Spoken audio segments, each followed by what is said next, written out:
This crowd rises to its feet. Vaccaro slammed it home. Garland left wing, free ball. Perfect! Garland in front of the lane, lobbed to Mobley. Pow! And Allen blocked the shot at the rim. Pow! With the left hand and a foul. Welcome to the Chase Down Podcast, part of the Cavs Media family. I'm your host, Justin Rowan. Support for this podcast is brought to you by Fubo TV. Watch over 100 channels of live sports and TV for half the cost of cable. There's no contract and no commitment. Try for free at FuboTV.com.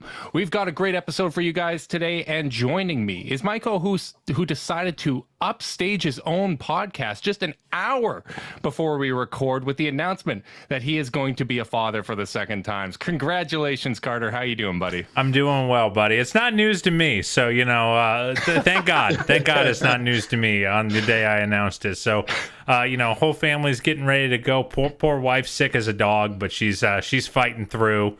It's way harder when you already have a kid. I'll tell you that much. Tony, our guest, can probably tell me about that. But my goodness, it is. It's way harder now that she can't just go to sleep when she doesn't feel good.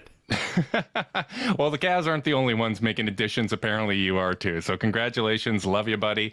But I'm very excited to introduce our guest joining us from The Athletic and also a Knicks fan as well. So we're covering all our bases here. Tony Jones, how you doing, man? I'm good. Thanks for having me. And Carter, congratulations on the new addition. Yeah, it's gonna be wild times in the Rodriguez household. I'm gonna look like a ghost when I come on this podcast for a minute. I'll try to pick up the slack where I need to, buddy. But make sure you get your sleep now. That's all there is to it right now. I'm gonna try to get ahead of the game for when I'm way behind later. Good man. Good thinking. Tony, I want to start off with a nice, easy, general question when it comes to Donovan Mitchell. How would you sum up what the Cavs fans should expect from Donovan Mitchell, both on and off the court? Well, on the court, he's a guy that can get you 25, 5, and 5. 25 points a night, 5 rebounds, 5 assists a game. Can do it on volume, 3-point shooting, can do it mid-range. Can do it getting to the basket with an assortment of finishes, can play the shooting guard, play the point guard spot, and he's a guy who raises his level in the playoffs. He's a better playoff player than he is a regular season player. So on the floor, you're getting one of the most dynamic offensive players that we have in our game today, and he just turned 26 years old. So I think he's about a year away from entering the start of his prime, but he's a guy who's been around a long time. He's seen a lot of things at a lot of levels of NBA basketball, and he's going to be a terrific addition for Cleveland. Off the floor, he's a guy who's very community oriented, very socially conscious. He's a guy who cares about what's going on in the world, cares about what's going on in the African American community. So he's a total package on and off the floor. Yeah, I think he's going to be such a great addition to this community. I think he's going to be a great addition to the locker room. It's funny that you mentioned he's a year away from his prime when now he's almost like a veteran on this team, right, given how young the rest of the core is. Were you as surprised as we were that Donovan Mitchell ended up in Cleveland? I think, the wow factor, once the initial wow factor wore off, it was one of those things where I wasn't surprised. It was one of those things where I wasn't surprised after the initial wow factor wore off because I knew that Cleveland was there.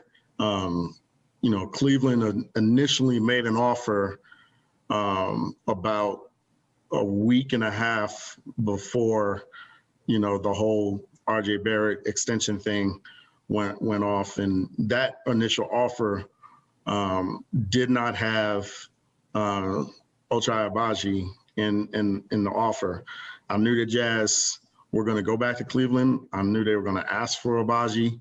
The wow factor for me came from there's no possible way the Knicks can screw this up, right? They are 100% the team that has enough assets to get this done. But then, the Jazz and I reported this, and I took a lot of grief for this reporting. But the Jazz continuously told me, they said there are other teams that are making a run at Donovan. There are other teams that have offers, hard offers on the table that we like, and we're going to get what we want out of this deal. And once the New York trade kind of broke down, Kobe Altman walked in and gave the Jazz exactly what they wanted, and that's exactly what they wanted. They wanted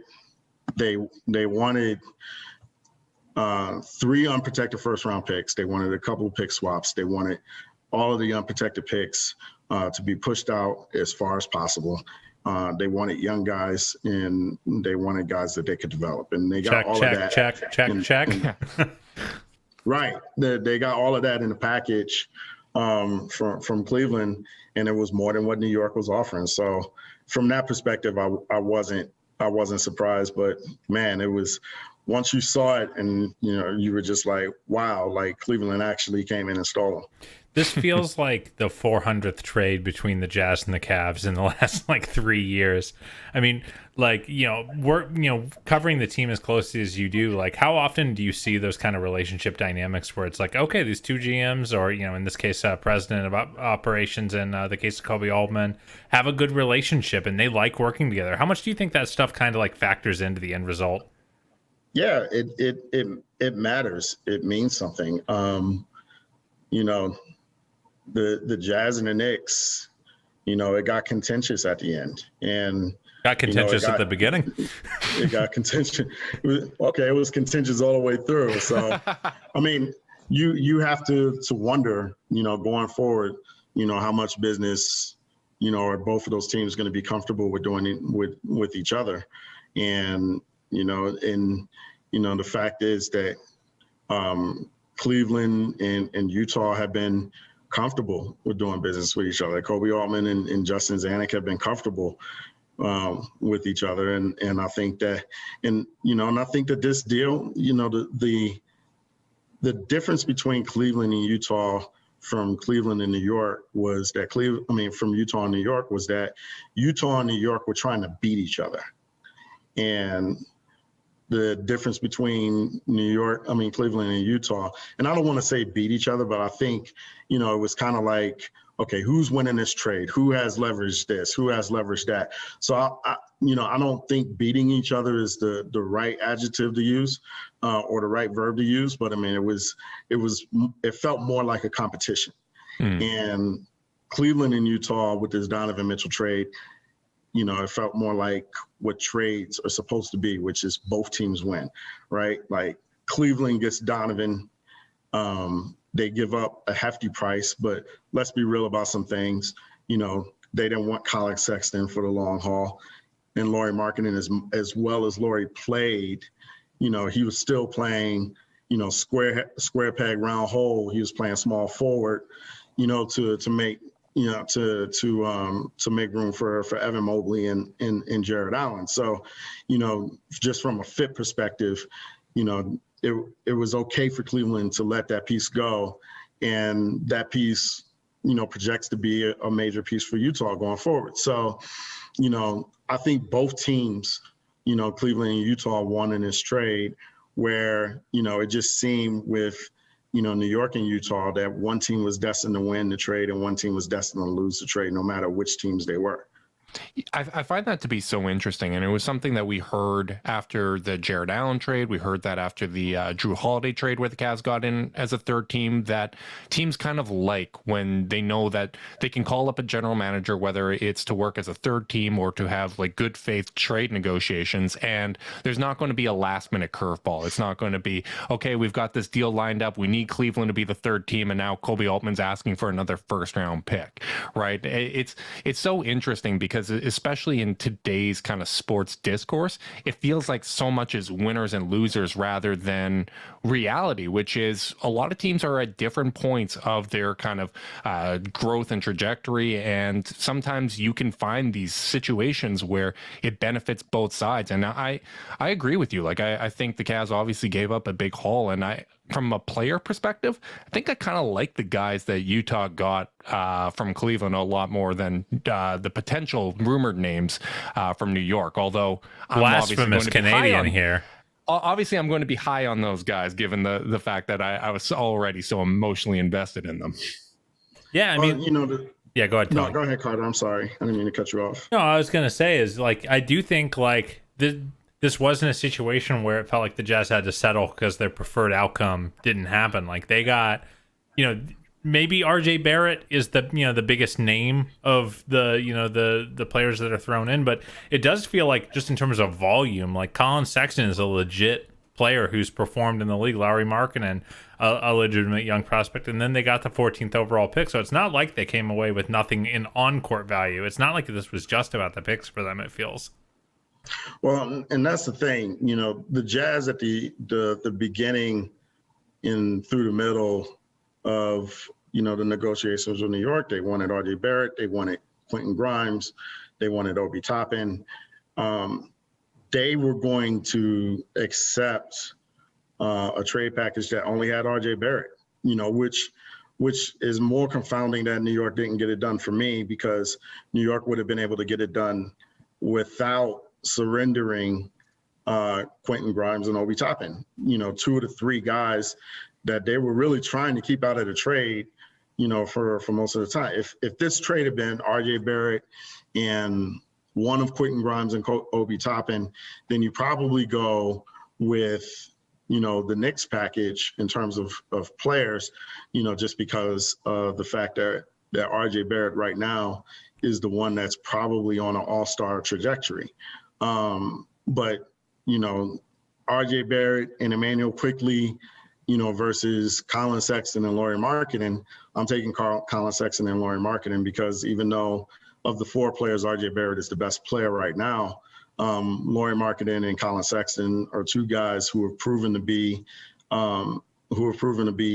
high-level starters in the NBA. So, going forward, I mean, Colin Sexton, is somebody that, Utah sees as a fit for them. He's, young, he's explosive. Obviously, he had the knee injury last year, but they think that he's completely healthy. They extended him upon trading for him.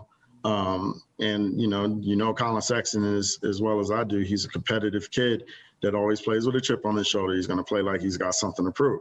And he plays really hard. And Lauri Markkanen is starting to come into his own in the league. I thought he had a rough start to his career, but I think that he's settling into what he is. He's figured some things out. He's a terrific shooter on volume. He's a guy that,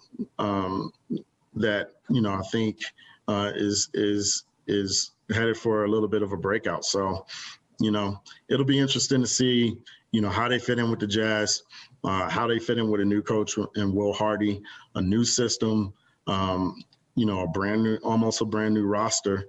And it'll be interesting to see if the Jazz do something with some of the remaining veterans that are still on the roster. Yeah. They're going to have a ton of optionality, but I think they've got quite a few pieces to play with and move around on the chessboard. I want to talk about something a little intangible, and that's vibes. Cavs were an awesome vibes team last year. Evan and Jared are 2 soft-spoken, kind of nice guys by all accounts. Darius kind of grew as the vocal leader of this team, and everyone kind of seemed to rally around him in that locker room. And it was a happy locker room. It was a happy team pretty much all the way through the year, and that wasn't the case for Utah by all reports. It seemed like that team had kind of maybe run its course. And I know I've just been talking to friends, family members who, maybe follow the team a little more casually. I think some of them are a little worried, like, when the leader of a team like Donovan was on a kind of an unhappy team by the end, they're a little worried, like, Do you think that he's going to be able to come in and just, do you think he'll be able to fit in that group? Because by all accounts, he seems like he's well liked around the league. Do you think it was more that situation to just run its course? If I were a Cleveland fan, I wouldn't have to worry about this at all. Donovan is flat out one of the most popular guys in the league among his peers. He's very good friends with Darius Garland. He's very good friends with Kevin Love. Him and Kevin Love specifically both work out with the same trainer, Chris Brickley, out in New York. He's very, very good friends with Ricky Rubio. He's very good friends with Howell Neto. Both of those guys play together with the Jazz. I don't see that as an issue at all. I don't think that he'll have any problems fitting in. The Jazz were a horrible vibes team last year. It seemed that way. It was flat out the worst locker room in terms of vibes that I have covered in my time as an NBA writer. And, and I don't think it was, that these guys didn't like each other. Collectively, I think they did like each other. I think they were, okay with each other, but collectively, I think they got a little tired of each other. And I think collectively, I think that there was a sense that they knew that, this was over. And, they knew that if they didn't make a deep run, that there were going to be, major changes that came along. And, so it wasn't like, guys were fighting each other per se. It was just, more like, the dregs of the situation. It kind of, weighed down the locker room a little bit. And, the locker room lost George Niang and Joe Ingles, during one in free agency, one during the year. That really hurt them as well. So, it was just, when something is done, it's kind of like you're a married couple, you're in your 27th year of marriage, and the kids are out of high school, they're off to college, you've done your job with the kids, and it's just kind of like you're headed towards divorce. Not saying that any one of us are in that situation. It's just an analogy. So I saw the way you were looking at me there. I didn't like it at all. No, so I mean, it was just one of those things where it was over, and I think that everybody knew that it was over, and there was just kind of an apathetic feel around the entire franchise from about January on last year. Yeah, it seemed like the writing was on the wall, and obviously that was true, right? Like the rebuild switch was flipped. It was stagnant. I guess like bringing in Rudy Gay to kind of change the tides isn't necessarily moving the needle. You talked about two of the vets that the Cavs have, in Ricky Rubio and Howell Neto. I'm really excited about the presence of both of those guys, and even more so now that Mitchell's there. But the Cavs also have a familiar face that Mitchell's had experience with, in Antonio Lang. I was wondering if you could shed some kind of insight to what Mitchell's relationship has been with the coaching staff, since you've already kind of addressed how he's viewed by his peers. He was really close to Quinn Snyder. He was really close to Johnny Bryant. He was very close to Irv Rowland last year in Utah. Tony is a couple of years removed from the coaching staff, but he was also close to Donovan as well, and he and Donovan have a real familiarity with each other. He wasn't Donovan's specific guy for specific development coach. Tony dealt with a lot of the bigs when he was with Utah, but obviously they have a deep familiarity with each other, and they know each other. And, and I can tell you, Tony is one of the best guys that I've worked with. I wish he'd come back to Utah, because we had a lot of BS sessions, during media meals, before games. And, me and Tony used to always argue about LeBron James and Kevin Durant. So, that was something that I miss about him. And it's good to see that he's doing so well in Cleveland. Well, I prefer when the flow of like players and personnel goes from Utah to Cleveland. So no recruiting, no tampering, no nothing like that. Putting aside your feelings as a Knicks fan, obviously, I'm sure you would have liked to see Mitchell in New York. How do you feel the on-court situation in Cleveland for Mitchell compares to some of the other rumored teams like New York, Chicago, Charlotte, Toronto? There's a bunch of teams that were kind of in that mix or mentioned in that mix. How do you feel the Cleveland on-court situation compares? Well, in terms of a pure basketball situation, Cleveland's by far the best situation that Donovan could have been dealt to, because, in my opinion, he's going to have a chance to win a championship, at some point during his tenure with Cleveland. I mean, the Donovan Mitchell, Darius Garland, I mean, it's people talk about, the size of the backcourt, yada, yada, yada. I don't see how it's going to be hard to guard those guys. It just is, because both of those guys are so dynamic with and without the basketball. They can both play with and without the ball. They're both magicians with the ball. It's and they're both in their prime. It's just going to be really difficult to deal with them. And Evan Mobley is the kind of inside, outside, switchable guy that Donovan Mitchell has never played with. Obviously he played with, in my opinion, the best defender in the league in Rudy Gobert. And obviously, Rudy's rim protection is generational, but you have the same type of rim protection out of two guys instead of one. In Utah, Donovan had to play with a lot of lineups that did not have Rudy Gobert in that lineup because they were staggering those two guys so much. They're going to be able to keep either Evan Mobley or Jared Allen on the floor at all times with Mitchell and Garland. So you look at what Cleveland's going to be able to do throughout 48 minutes. They're going to have lineups. They're either going to have a lineup with, Mitchell and Mobley on the floor or Garland and Jared Allen.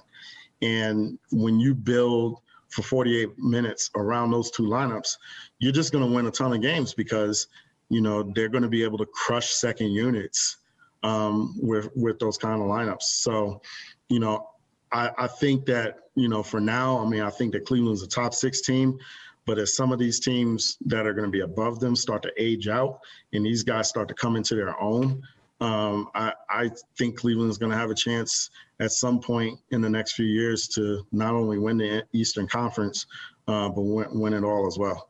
Yeah, the potential that JB has to play with here from a rotation standpoint is, it's pretty unlimited. You're right that he can stagger them and, have a dynamic ball handler on the floor at all times. And I know this year is one of the years where the lineups where Donovan was the kind of the sole ball handler were really, really successful offensively. So it's not like it's a guy where he is a guy who needs to play next to a pure point anymore. And that kind of leads me to my question, which is, as Conley's gotten older, Mitchell's taken on more and more usage, more and more ball handling. How do you kind of see him sliding back into an off-ball role? Because there are a few point guards purer than a guy like Darius Garland in terms of his ability to table set for others, get the team into the offense. Yeah, I don't think Mitchell needs the ball per se to score. Me and Kelsey Russo kind of touched on this in the story that we wrote for The Athletic today. But, Mitchell is an elite catch and shoot guy. And, when you can score at volume, just off catching and shooting or just off, back cuts, moving without the ball, he's capable of scoring without having the basketball in his hands. So, I don't think it's that much of a problem because, to be honest, I think JB is probably going to stagger him and Donovan a fair amount, just for, the sake of having one of those guys on the floor at all times. So, both of those guys are going to have, at least, 15 minutes a night where, the floor is theirs and they can just go ahead and just do their thing, as the sole ball handler of the unit. The challenge I see for Donovan and Garland is, you can't let Evan Mobley and Jared Allen go dry, and you can't let Kevin Love go dry. So those guys, the challenge is, all right, those guys are going to get their 22 to 25 a night, but Evan Mobley's got to get his 18 a night. Jared Allen's got to get his 14 to 15 a night. Karis LeVert does need the basketball. I was about to say, Karis LeVert is going to put his hand up about those 15 minutes where they get to run the show. Yes, Karis absolutely needs the basketball to score. So, he's going to have to get his touches. Ricky needs the basketball to be able to run a team, for him to be at max efficiency. So, I mean, that's more of the challenge. I don't think that Donovan and Darius Garland are going to have any issues fitting in with each other. But those guys, their main challenge is to make sure everybody else gets what they need out of the possessions that they get. So if you're JB, you probably need about 10 more possessions a game than you did last year.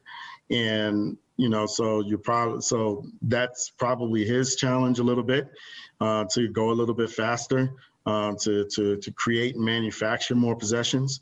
But, I'll tell you what, it's a good problem to have. Absolutely. I mean, when the Cavs were at their best last year, they had Mobley and Allen where they're playing like 16 minutes together, 16 minutes apart, so that you have 48 minutes with one of them on the court. And I can see the same thing happening with the guards with Garland and Mitchell, because if you have one of Allen and Mobley and one of Garland and Mitchell on the court at all times, that's going to help kind of prevent that drop off that you've had. And you look at even the LeBron teams of the past, or playing the Atlanta Hawks in the past, it was always, okay, if you can kind of keep it even in the minutes that Trae Young's out there or LeBron's out there, you can win those minutes where they're not. And this gives the Cavs the potential to be a lot more dangerous. The option for Mitchell to play a little more off ball, whether it's with Garland as a ball handler, Ricky, or I guess LeVert as well, as we mentioned, he does like to have the ball in his hands. Do you think that there's potential for him to have an increase in efficiency now that he isn't being asked to do as much? Like, no disrespect to Mike Conley, but obviously he's at a different stage of his career and not really as dynamic as Darius Garland is. Do you think Mitchell can improve on the efficiency? Because looking over the last couple of years, it's kind of been around league average the last two seasons. And a lot of the tracking data kind of shows that there was a pretty high degree of difficulty with the shots that he was taking. Yeah. And I'll even one up on you on that. So, I think the efficiency can go up, but, what needs to go up with the decreased usage for Donovan, the defense needs to get better. Because, for me, covering the Jazz, watching them night to night, by the end of last year, because Mike, Mike's probably a third ball handler, not right now, more so than a secondary ball handler. So it was, if Donovan, by the end of last season, if Donovan wasn't creating it, the offense wasn't being created. And that's just a really big burden to have, and to go back on the other end and defend at a high level for 48 minutes as well. So, if the usage, let's say I don't know what Donovan's usage was off the top of my head, but if it decreases by 5%, that 5% needs to go into, okay, I'm going to commit myself to being a better defender because I have 5% decrease usage, and now I have that extra energy for those 10 possessions to be a better defender. Because I think Donovan's going to get some easy easy buckets. I think that he's going to get, 6 to 8 points a game where he doesn't have to do anything for him, where it's just backup layups, or whether it's just running out, catching an alley-oop for a dunk, whether it's a catch and shoot from three, or, whether it's anything. I think he's going to get 8 points a game, that easy, where those 8 points a game last year weren't coming. And so now all of a sudden you only have to create 17 points a game instead of creating 25 points a game. And, so he's got to take that, and he's got to take the energy that he's going to get from that, and he's got to put it into being a better defender, because he was a bad defender last year in the playoffs. He's been a so-so defender or an average defender pretty much during his time with the Jazz, but a lot of that is because so much was on his back. So, now you got Darius Garland that can go out and get you 22 and 10. Now you got Evan Mobley, who you can dump it into, and he can create you points. Now, Jared Allen can go and create you points. Now you can, use a couple of possessions and dump it in to Kevin Love. Now you have Jared LeVert, the archetype of player that Donovan has played with, because he played with Jordan Clarkson. So, now you have all of these other guys that can do so much with the basketball in his hand, in their respective hands. Donovan's still going to get, the level of offense that he's had. He's too good not to, but it's going to be different energy now.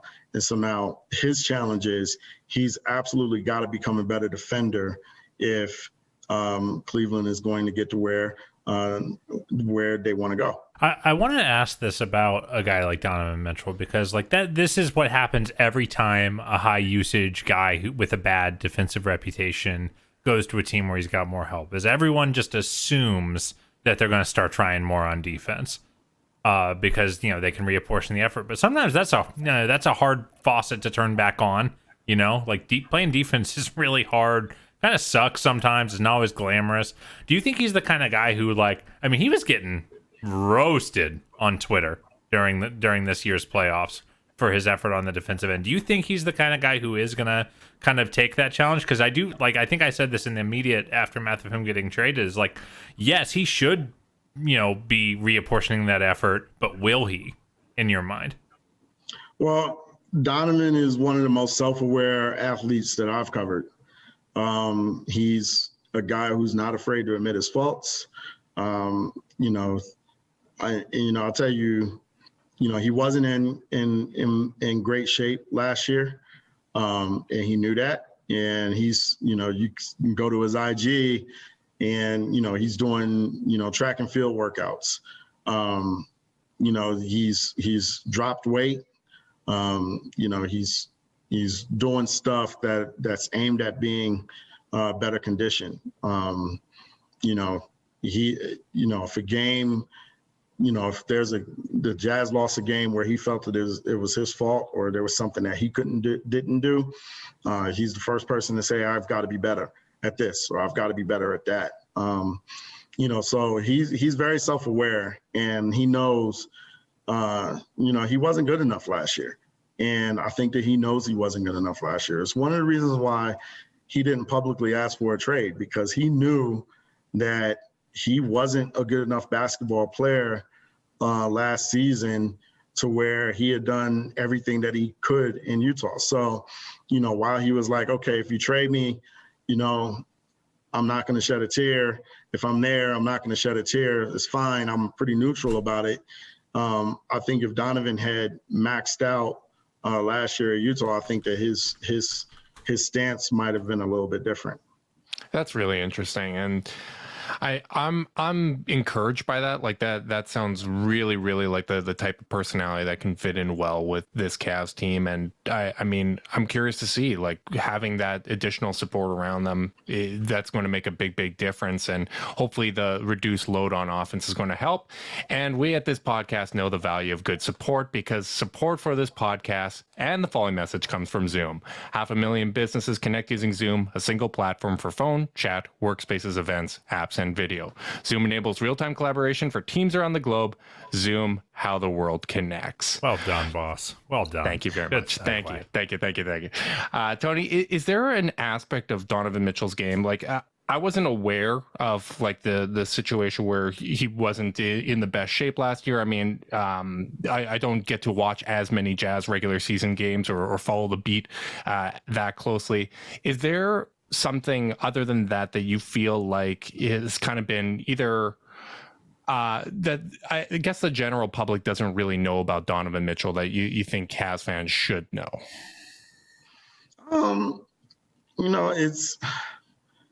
I think that, he's a real family oriented guy. I think the thing that strikes me is that, kind of everybody in the league looks at Donovan and is like, yeah, that's my guy. And, he truly is one of the most popular guys in the league among his peers. Cause he's a pretty genuine and affable human being. He's a guy that, isn't afraid to reach out and mentor younger guys, so it was one of those things was like, well, what's it going to be like for him coming to, a new locker room? And yeah, it's a new locker room, but, he knows all of the faces in the locker room and he's been around those guys a lot. So, I think, just basically the fact that he's going to be able to, from a chemistry standpoint, hit the ground running with this roster. I think that's, something that should be notable and kept in mind. Man, you're getting me hyped, Tony. It's interesting too, because I do feel like the conversation this summer was really slanted in a way that was like Donovan Mitchell's asking for a trade. He wants to go to New York. Like he wants the bright lights of MSG, and you saying that like he wasn't really like demanding a trade or publicly requesting one. Do you think it was about getting to Madison Square Garden and getting to that big market, or was it just, hey, the situation has kind of run its course, and if there's a trade available to get me to a better situation, I'm open to it? Well, he was going to play basketball wherever he was. Obviously New York is one of his preferred destinations if the Jazz did decide to trade him, along with Brooklyn and Miami. But he's fine with the basketball situation that he's in, because like I said, it's a better basketball situation than New York. He wasn't going to Brooklyn. That was never happening. He was never going to Miami. That was never happening. So for, the stuff that could have happened, this is, by far the best basketball situation. And, Donovan's a guy that wants to win a championship. He's a guy that wants to win at the highest level. It hurts for him to lose. He hates to lose, and losses eat at him. So, just from a purely basketball perspective, I mean, this is, by far the best thing that could have happened to him. I'm interested to hear about Donovan's growth as a playmaker, because, I think there is, if there are trade skeptics out here on the Cleveland side of things, I think there's some degree of like, well, he's just like 5 to 10% better than Colin, so why wouldn't we just keep Colin? I think that's kind of the retort from that crowd. And I think, Donovan's playmaking, like, it feels like at the beginning it really wasn't a super strength, but it's something he's gotten a lot better at. Like, where do you feel like he is as that lead ball handler? And, how do you think his vision and feel on that side have developed over the years? I mean, he's better than he was when he first came into the league. I still think he's got a ways to go in terms of being a playmaker.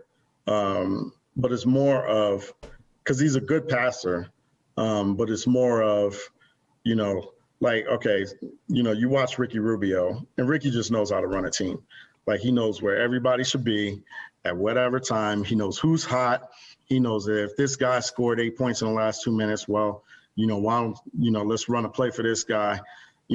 Donovan doesn't have that feel because he never grew up having to play that way. So, that's something that's, missing from from him as a playmaker, and probably always will be.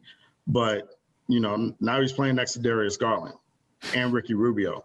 So he doesn't have to worry about that anymore. If Donovan goes to the basket and he sees a teammate cutting, he's a guy that can hit that teammate. He's become a much better diagonal passer than when he was first in the league. He's learning to read. He makes really good pick and roll reads. But the difference is, he's going to have less attention on him in Cleveland than he did in Utah, because, he wasn't playing with Darius Garland in Utah, and he wasn't playing with Evan Mobley in Utah. So he's got better pieces around him.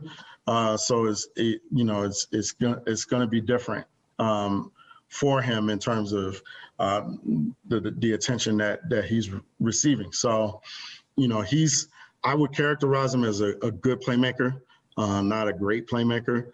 I think that he could credibly play 48 minutes a night at point guard in the NBA, but it's more of, scoring type point guard than it is, I'm just going to go ahead and dominate the game, being Jason Kidd type point guard. It's good to hear that, because even though we got Rubio, we got Neto, we got LeVert that can initiate some offense, and obviously Garland, it seems like the Cavs have been cursed when it comes to the backup point guard spot, whether it's like Exum and Deli going down, whether it's Ricky, and then even Rondo after they acquired him, it went down. So the more playmakers, the better.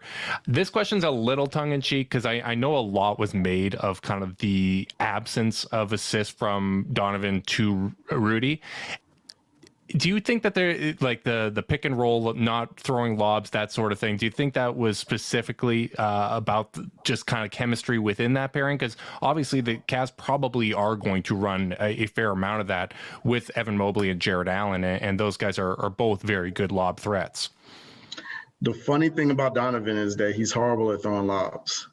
So that's just a thing, eh? And he always has been. Like, it's something that he's actually practiced at. Like, he actually practiced, in off seasons, how to throw lobs. And, it was something that, when he was a rookie, his teammates ribbed him for it, because when he would throw lobs, like, he'd throw them into the fourth row or whatever.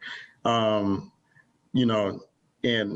the thing with Donovan is when, he gets to a point in the game where it's like, all right, we need buckets. He's gonna shoot the basketball, and and if he feels, historically, if he passes to a teammate 3 times and that teammate fumbles the ball out of bounds, 2 of the 3 times, then he might not throw it the 4th time. But in terms of Mobley's a little different, because there's more of a pick and pop presence for him. Now, when you look at Jared Allen, obviously that's the vertical lob threat that he's got to get the ball, vertically. So you might, if you're JB, you might want to have Garland on the floor with him at all times. When Joe Ingles was in his prime, Quinn Snyder would have Joe Ingles on the floor with Rudy Gobert at all times, because Joe Ingles was by far the best player on the roster at getting Rudy Gobert the basketball. So, it'll be interesting to see how Donovan adjusts to those guys.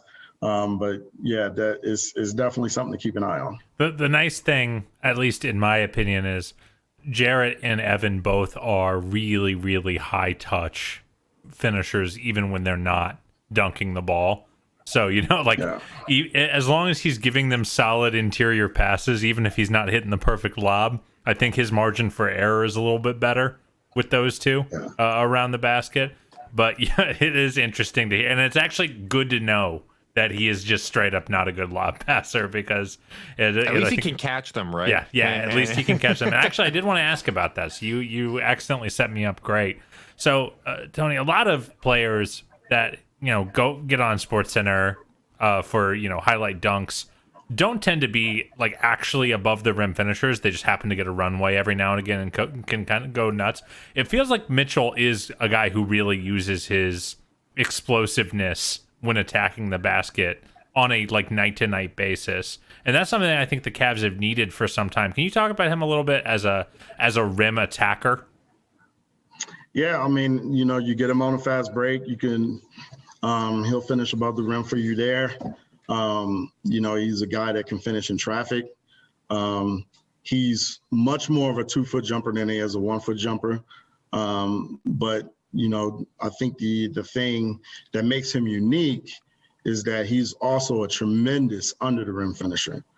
So, I would characterize him as an under the rim finisher who can finish above the rim.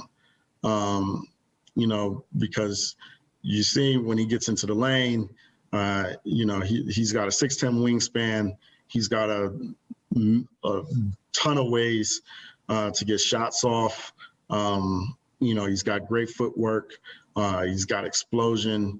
He's really unique because, you usually see guys that are either cerebral or you see guys that are really athletic, and he's both.